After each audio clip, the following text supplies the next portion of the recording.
کو میسر نہیں ہوتا. درود محمد و آل محمد پر درد کو میسر نہیں ہوتا. ہر کوئی مقدر کا. درود محمد و آل محمد.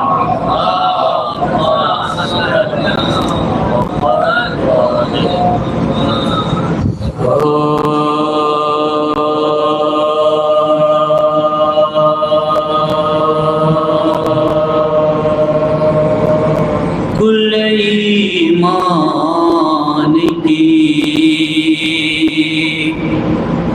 پہچان ابو طالب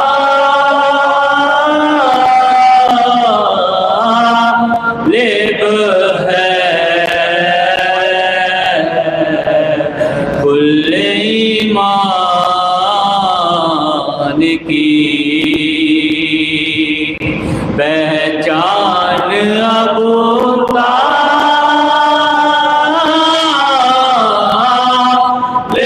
ہے. وارث سورہ عمران ابو طالب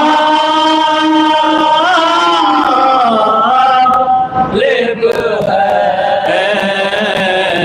وارث سورہ عمران ابو طالب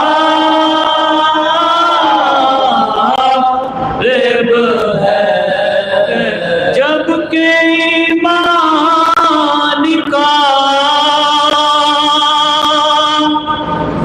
ذہنوں میں تصور بھی نہ تھا. جب کہ ایمان کا ذہنوں میں تصور بھی نہ تھا. اس سے پہلے سے مسلمان ابو طالب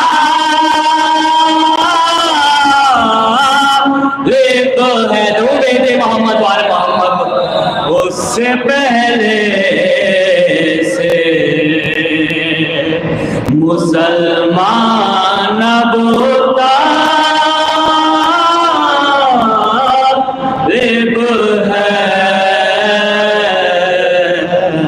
کل ایمان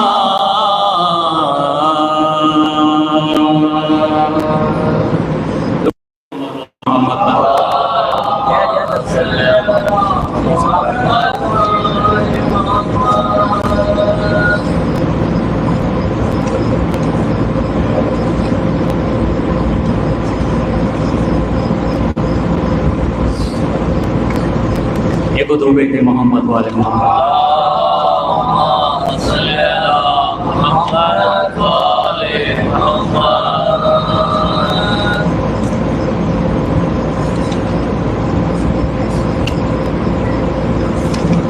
ایک درود محمد والے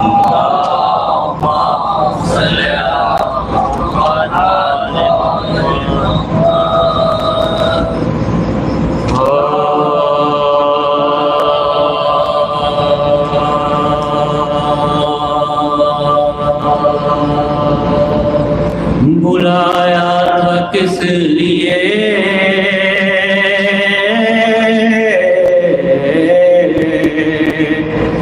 معراج میں نبی کو.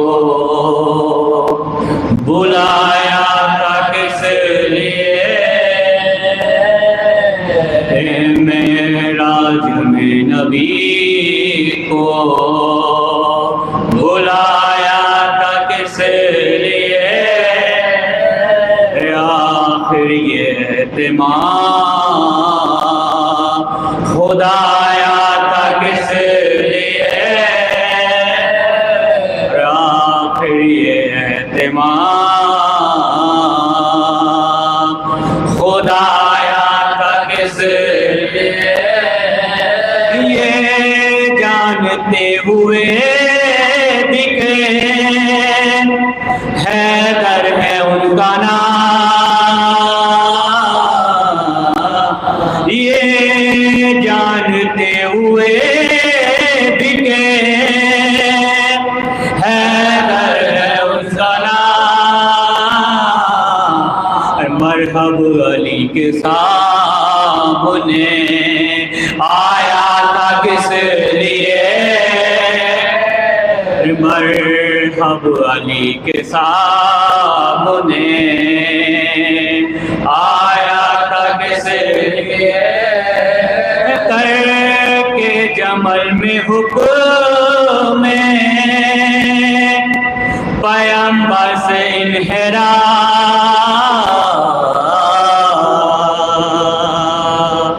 کر کے جمل میں حکم میں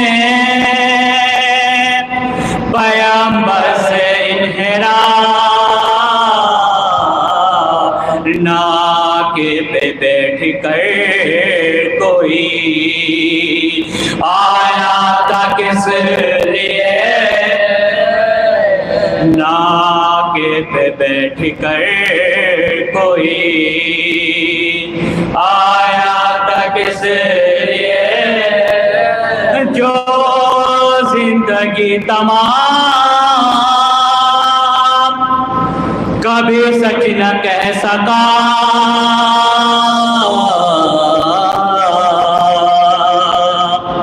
جو زندگی تمام کبھی سچ نہ کہہ سکا، صدیق کا خطاب وہ پایا تھا کس لیے، وہ بھی محمد والے محمد پر صدیق کا خطاب وہ پایا تھا کس لیے، کیا کرتے غر نہ جاتے نکیرین لوٹ کر، کیا کرتے گر نہ جاتے نکیرین لوٹ کر، مولا کا میں نے نام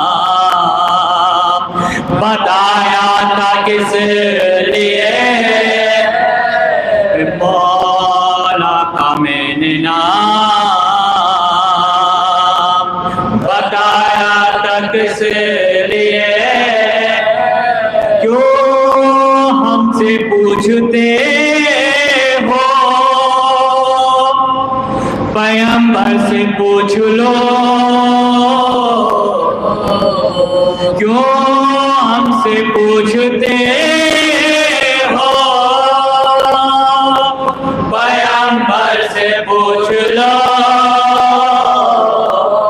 ارے اپنا وسیع علی کو بنایا تھا کس لیے، تو بھی محمد وال محمد، اپنا وسیع علی کو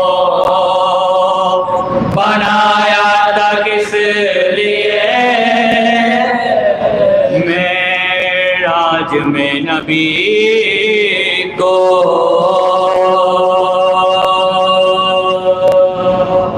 فاتحہ۔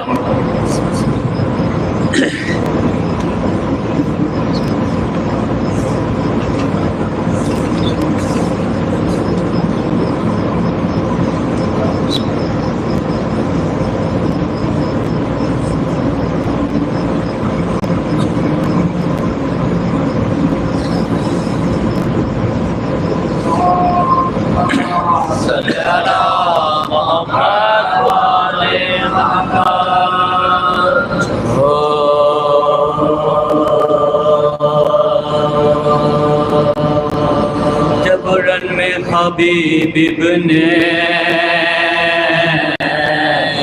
مظاہر گئے مارے، برچھی لگی گھوڑے سے گرے ذوق کے مارے یہ دیکھ کے آور شہر والا کو پکارے جنت کو حبیب ابن مظاہر بزدار جنت کو حبیب ابن مظاہر بزدار آپ کے بچپن کے مصاحب کا ہوا دم بڑھتا تھا جو شیخا وہ دم توڑا سر پیٹ کے حضرت نے کیا چاک کرے بار سیدانیاں تھی در پہ کہا ان سے یہ کیوں فاطمہ کی بیٹی ہو کچھ کرتی ہو ارے احسان یہی ہے کہ عذاب کا کرو ارے احسان یہی ہے کہ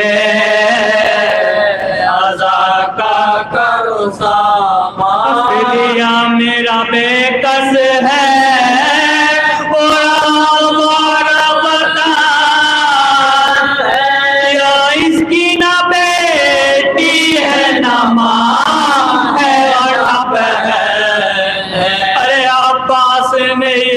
سن کے کیا چاک کرے بار کے سوئے مشرقی اکبر نے کے پیشا یہ قافلہ ماتم کا گیا لے کے وہ سلطان لاش پہ کب آئے گے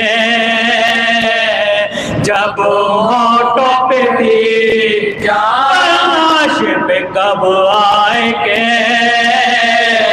ہونٹوں پہ تھی جائے آنکھوں سے اشک جاری ہوئے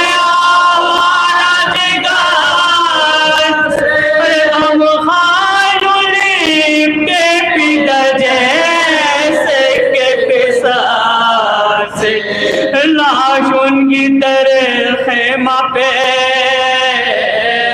لا کر جو لٹائے ارے ہم شکل پیامبر نے اپنی بچھائے اجلی سی ردا لاش پہ ارے زینب نے اٹھائے تھا جو بولے چاہے کرب و بلا حرش تھا جو بولے چاہے کرب و بلا سیدانیاں رونا ابھی اس کے کلام کچھ کہنا ہے زینب سے اسے بیٹے کے ہاتھ آقا کو میرے آج سر اپنا کٹانا سر ننگے ضرور آپ کو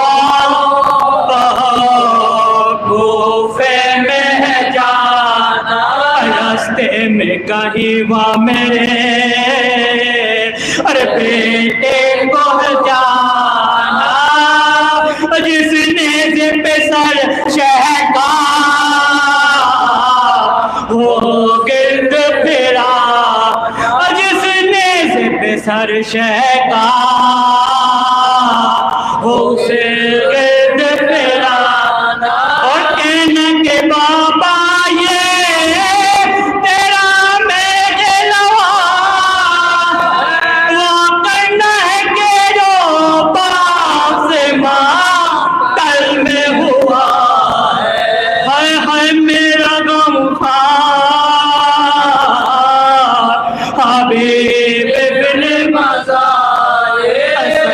مدد کا طرفدار حبیب ابن مزار ارے بچپن کا میرا یار حبیب ابن مزار بے کس میرا مددگار حبیب ابن مزار بے کس کا مددگار حبیب ابن مزار واللہ ایک شیر تھا شیران خدا سے ارے آفت میں بچا دادا ہمیں اہل جفا سے ارے آفت میں بچا دادا ہمیں اہل جفا سے جب رن میں حبیب ابن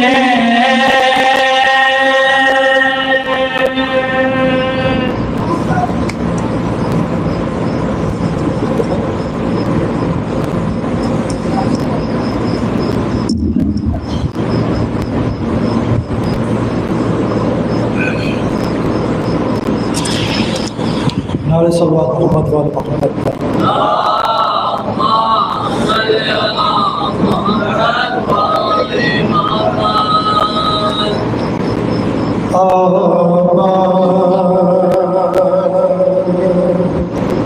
ہمیشہ غمخوار کی آنکھیں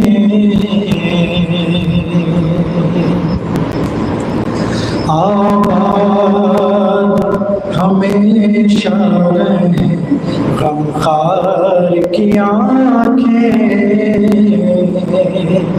آباد ہمیشہ رہے غمخوار کی آنکھیں ارے زہرا کی تمنا ہے عزادار کی آنکھیں زہرا کی تمنا ہے عزادار کی آنکھیں تو ہو جاتا تھا ہر سمت ہو جاتا تھا خود فوج سے ستمگر کا صفایا ہو جاتا تھا خود فوج ستمگر کا صفایا اٹھ جاتی تھی جیسے سمت علمدار کی آنکھیں اٹھ جاتی تھی جسے دار کی آنکھیں ایک مصرع بہت ملاحظہ کریں گے حضرات غار میں سو سکتے ہیں بس سانپ سے ڈر کر یہ غار میں رو سکتے ہیں بس سانپ سے ڈر کر یہ غار میں رو سکتی ہے بس سانپ سے ڈر کر ہر مجلس میں نہ رو پائیں گی غدار کی آنکھیں مجلس میں نہ رو پائیں گی غدار کی آنکھیں ہر چھپ کر بھی نہ چھپ پائیں گے شبیر کے قاتل چھپ کر بھی نہ چھپ پائیں گے شبیر کے قاتل چھپ کر بھی نہ چھپ پائیں گے شبیر کے قاتل خود ڈھونڈ کر لے آئیں گے مختار کی آنکھیں خود ڈھونڈ کر لے آئیں گے مختار کی آنکھیں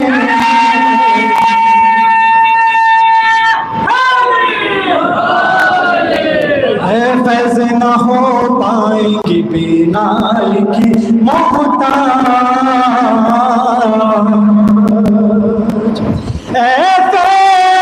فیض نہ ہو پائیں گی بینائی کی محتاج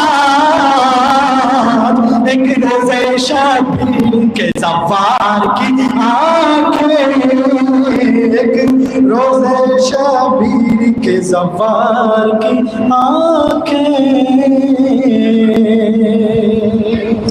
انہیں مصروں کے زیر سایہ میں گزارش کرنے جا رہا ہوں اور اس مجلس کو خطاب فرمائیں گے حجت الاسلام والمسلمین آل جناب مولانا سید کمیل عباس نجفی صاحب. لہٰذا تمام مومنین سے میری گزارش ہے کہ نعرہ صلوات سے ان کا استقبال کریں.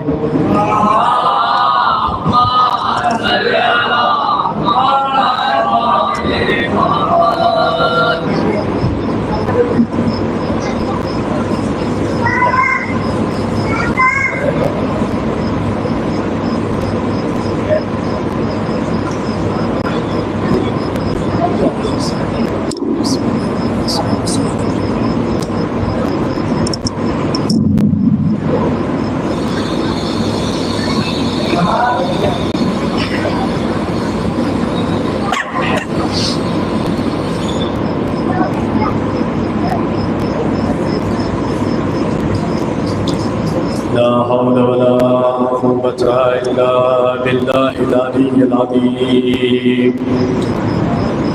أعوذ بالله من الشيطان الرجيم. بسم الله الرحمن الرحيم.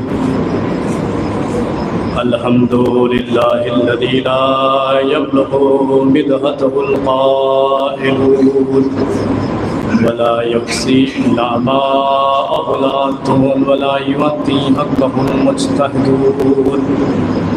الذي لا يدركه بعد الهمم ولا يناله رأس الفتن.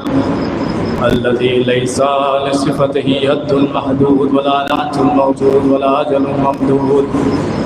فدر الخلائق بقدرته ونشر الرياح برحمته وبدد بالصخور ميدان أرضه. ثم الصلاة والسلام وتحيته والإكرام على مولانا ومولانا الثقلين محبوب رب المشرقين جد الحسن والحسين أبي القاسم مصطفى محمد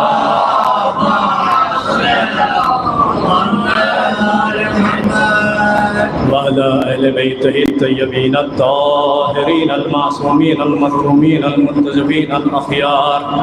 ولعنة الله على أعدائهم الأشرار من الآن إلى قيام يوم الدين. أما بعد فقد قال الله تعالى في كتابه المجيد. بسم الله الرحمن الرحيم. قل لا أسألكم عليه أجرا إلا المودة في القربى. صلوات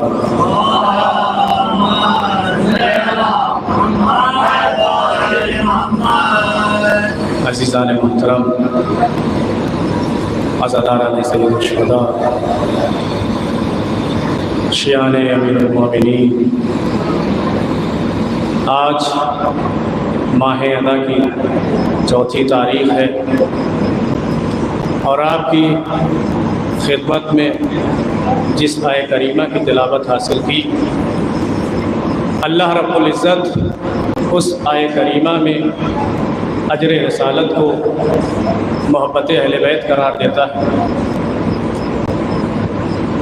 عزیزوں، اسلام کہ جو نبی خدا لے کر آئے اور اسلام کی طرف سب کو دعوت دی، یہ وہ اسلام کی دعوت تھی کہ جو عادتاً نہیں تھی بلکہ فطرت سے تھی. اس لیے کہ اللہ نے ہر بشر کو فطرت پہ خلق کیا تھا، اپنی توحید کے اقرار کے ساتھ خلق کیا تھا. لیکن یہ دنیا میں آنے کے بعد مختلف چیزوں کو دیکھ کر اس کی توحید کا کلمہ پڑھنا بھول گئے، اس کو چھوڑ دیا. اس لیے ہر نبی آیا اور تنبیہ کرتا رہا، یاد دہانی کراتا رہا کہ تم خدا کے ماننے والے ہو، تم نبیوں کے ماننے والے ہو، تم غفلتوں میں نہ مبتلا ہو جاؤ. اسلام کا تقاضا فطرت سے تھا اور فطرت کے مقابل میں ایک لفظ عادت آتا ہے. علماء کہتے ہیں کہ فطرت اور عادت میں بڑا فرق ہے، اس لیے کہ فطرت وہ چیز ہے کہ جو بدلتی نہیں اور عادت وہ چیز ہے کہ جو بدل جاتی ہے. العادت التی تتغیر بحسب الزمان والمکان، عادت وہ چیز ہے کہ جو زمانے کے اعتبار سے بھی بدل جاتی ہے اور مکان کے اعتبار سے بھی بدل جاتی ہے۔ مثال کے طور پر انسان کی عادتیں مختلف زمانے میں اور مختلف مکان میں بدل جاتی ہیں۔ کیوں؟ مثال کے طور پہ بچے کی عادت کچھ ہوتی ہے، بزرگوں کی عادت اور ہوتی ہے، عالم پیری کی عادتیں اور ہوتی ہیں۔ بچپن میں عادتیں اور، جوانی آئی عادتیں بدل گئیں، بزرگی آئی عادتیں بدل گئیں۔ یہ ہے زمانے کے اعتبار سے، لیکن مکان کے اعتبار سے بھی عادتیں بدل جاتی ہیں۔ کب گاؤں میں تھے تو عادتیں کچھ تھیں، شہر میں گئے تو عادتیں کچھ ہو گئیں، ہندوستان میں تھے تو عادتیں کچھ تھی، دوسرے ملک میں پہنچے تو عادتیں بدل گئیں۔ لہٰذا عادت زمان اور مکان کے اعتبار سے بدل جاتی ہے، لیکن فطرت وہ چیز ہے جو بدلتی نہیں ہے۔ التی لا تتغیر بالزمان والمکان، فطرت وہ چیز ہے نہ زمانے کے اعتبار سے بدلتی ہے نہ مکان کے اعتبار سے بدلتی ہے۔ کہ کیسے نہیں بدلتی؟ میں نے کہا فطرت وہ چیز ہے کہ جب بچپن میں اگر کسی کو پیاس لگے تو بھی پانی پیے گا، عالم جوانی میں پیاس لگے گی پھر بھی پانی پیے گا، شباب کے عالم میں ہو پانی پیے گا، پیری میں پیاس لگے تب بھی پانی پیے گا۔ یہ تھی زمانے کے اعتبار سے، پیاس لگنے پہ بچپن میں بھی پانی پیا، جوانی میں بھی پانی پیا اور پیری اور بزرگی میں بھی پانی پیا۔ یہ ہے زمانے کے اعتبار سے۔ مکان کے اعتبار سے کیا ہے؟ کب گاؤں میں پیاس لگی تب بھی پانی پیا، شہر میں پیاس لگی تب بھی پانی پیا، گھر میں پیاس لگی تب بھی پانی پیا۔ یعنی پیاس لگنے پر نہ بچپنا دیکھا گیا، نہ جوانی دیکھی گئی، نہ بزرگی دیکھی گئی۔ اگر پیاس لگی ہے تو آپ کو پانی پینا ہوگا۔ نہ گاؤں دیکھا گیا، نہ شہر دیکھا گیا، نہ ملک دیکھا گیا۔ اگر پیاس لگی ہے تو پانی پینا ہوگا۔ تو عادت وہ چیز ہے جو بدل جاتی ہے اور فطرت وہ چیز ہے جو بدلتی نہیں ہے۔ اب اسلام کا مطالبہ جو بشریت سے ہوا تھا وہ فطرت کی بنیاد پہ ہوا۔ اگر عادت کی بنیاد پہ ہوتا تو بچوں کا اسلام کچھ ہوتا، جوانوں کا اسلام کچھ ہوتا، بزرگوں کا اسلام کچھ ہوتا۔ اگر زمانے کے اعتبار سے دیکھا جائے تو شبابی کا اسلام کچھ ہوتا، بچوں کا اسلام کچھ ہوتا، جوانوں کا اسلام کچھ ہوتا، بزرگی کا اسلام کچھ ہوتا۔ اگر مکان کے اعتبار سے دیکھا جائے، اگر فطرتاً نہیں عادتاً اسلام ہوتا تو گاؤں والوں کا اسلام کچھ ہوتا، شہر والوں کا اسلام کچھ ہوتا، ہندوستان کا اسلام کچھ ہوتا، ایران کا اسلام کچھ ہوتا، فلاں ملک کا اسلام کچھ ہوتا۔ لیکن فطرت وہ چیز ہے جو بدلتی نہیں ہے۔ بچپن میں جو اسلام تھا وہی جوانی میں ہے، جو جوانی میں اسلام تھا وہی پیری میں ہے۔ لہٰذا فطرت نے یہ نہیں دیکھا کہ سامنے والا بچہ ہے یا جوان ہے یا بزرگ ہے، سامنے والا گاؤں سے ہے یا شہر سے ہے یا کسی ملک سے ہے۔ تو فطرت کا تقاضا، اسلام کا تقاضا فطرت سے تھا۔ اسی لیے جب اسلام کی نصرت کے لیے حسین ابن علی نے کربلا میں آواز کو بلند کیا، حل من ناس ینصرنا، تو یہ حسین کی آواز عادت سے نہیں تھی، فطرت سے تھی۔ اس لیے کہ حسین نے جب یہ آواز بلند کی کہ جہاں 75 سال کے حبیب ابن مظاہر نے حسین کی آواز پہ لبیک کہا، وہاں 6 ماہ کے علی اصغر نے بھی لبیک کہا۔ یہ ہے فطرت کہ جہاں حبیب ابن مظاہر نے حسین کی آواز پہ لبیک کہا، وہاں علی اصغر نے 6 مہینے کے بچے نے بھی اسلام کے تقاضے کو سمجھتے ہوئے لبیک کہا۔ یہ ہے فطرت اور عادت۔ عزیزان محترم، انسان جب مجلس میں آتا ہے تو عادتاً نہیں آنا چاہیے، فرش ادا پہ جب آتا ہے تو عادت سمجھ کے نہیں آنا چاہیے، کسی عبادت کو انجام دیتا ہے تو عادت سمجھ کے نہیں، بلکہ اسلام نے فطرتاً تمہیں اس چیز میں خلق کیا ہے کہ تم اس کے توحید کے مقر رہو، اقرار کرنے والے رہو، نبوتوں کا اقرار کرو، اس کی آسمانی کتابوں کا اقرار کرو، اس کی حجتوں کا اقرار کرو۔ یہ انسان کی فطرت میں تھا، لیکن انسان جب دنیا میں آیا تو دنیا کے اموروں میں مبتلا ہو گیا اور اپنے رب سے اور اپنے خدا سے غافل ہو گیا۔ لہٰذا فطرت کا تقاضا کیا تھا کہ یہ انسان جو دنیا میں آئے تھے اس کی عبادت کرتے. اللہ نے کہا ہم نے انہیں خلق تو اپنی عبادت کے لیے کیا تھا، یہ دنیا والے کہاں چلے گئے؟ توحید بھی بھول گئے، نبوت بھی بھول گئے، رسالت بھی بھول گئے، امامت اور حجت کو بھی بھول گئے. یہ دنیا والے کن چیزوں میں جا رہے؟ میں نے کہا پروردگارا جب تو نے اپنی عبادت کے لیے خلق کیا ہے تو پھر یہ دنیا والے ادھر ادھر کیوں چلے گئے؟ تو پروردگار کی آواز آئی ان کی وجہ صرف دو ہے.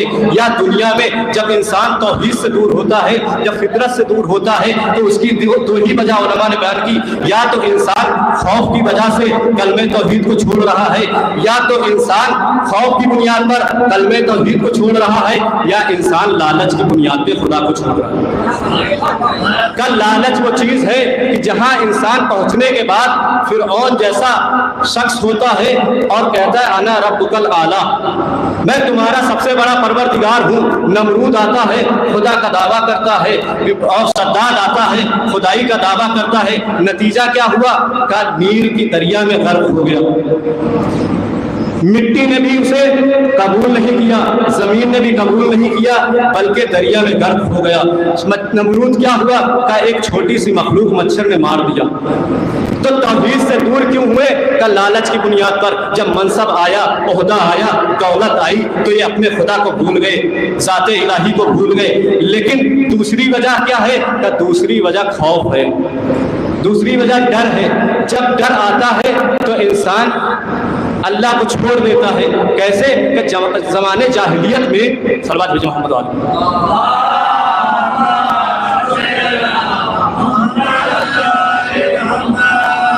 تو توحید سے دور ہونے کی وجہ صرف دو ہے، فطرت سے دور ہونے کی وجہ صرف دو ہے. ایک وہ کہ جہاں انسان خوف زدہ ہوتا ہے تو توحید کو چھوڑ دیتا ہے اور کسی چیز کو پکڑ لیتا ہے. ایک وہ جہاں لالچ آتا ہے، لالچ کی بنیاد پر لوگوں نے خدائی کا دعویٰ کیا. اور دوسری چیز خوف ہے. جہالت کے زمانے میں جب انسان کے پاس اگر 5-10 اونٹ ہو جاتے تھے تو اونٹ کی آنکھ کو پھوڑ دیتے تھے.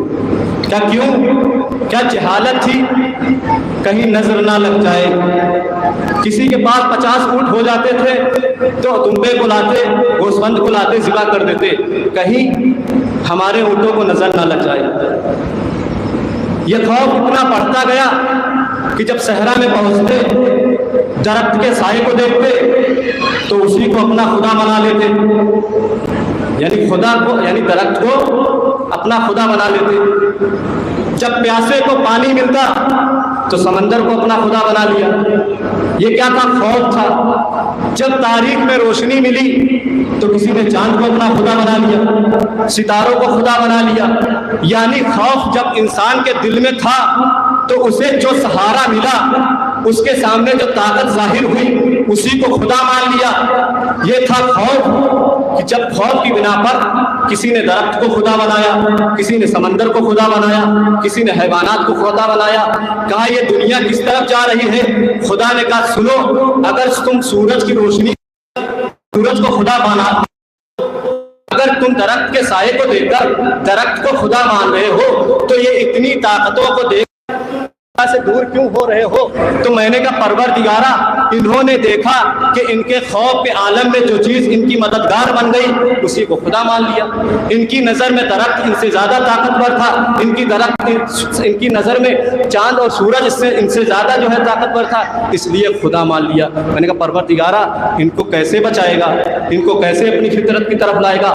اللہ نے کہا میں کچھ ایسے نمائندوں کو زمین پہ بھیجوں گا جو سورج سے زیادہ طاقت رکھتے ہوں گے، جو سورج سے زیادہ طاقت رکھتے ہوں گے، جو درخت کو اشارہ کریں گے تو چل کے آئے گا، جو چاند کو اشارہ کرے تو پلٹ کے آئے گا، جو چاند کو اشارہ کریں گے تو ٹکڑے ہو جائیں گے، سورج کو اشارہ کریں گے تو پلٹ کے آئے گا. تو پروردگار نے جب یہ طاقتیں بھیجی تو لوگوں کو ایک خوف اور بڑھ گیا کہ بھائی پہلے جو طاقت دیکھی اسی کو خدا مان لیا، اب اس سے بڑی طاقتیں آ گئی. جو چاند کو اشارہ کر رہی ٹکڑے ہو رہا، درخت کو اشارہ کر رہی آگے بڑھ کے آ رہا ہے، سورج کو اشارہ کیا پلٹ آ رہا ہے، ستارہ ان کے دروازے پہ دہلیز پہ آ کے سجدہ کر رہا ہے. اب لوگوں نے دیکھا کہ یہ تو اس سے زیادہ بڑی طاقت رکھتے ہیں. اب لوگوں کو کیا ہونا چاہیے کہ اب ان کو خدا مان لینا چاہیے تھا. اب لوگوں کو ان کو خدا مان لینا چاہیے تھا. لیکن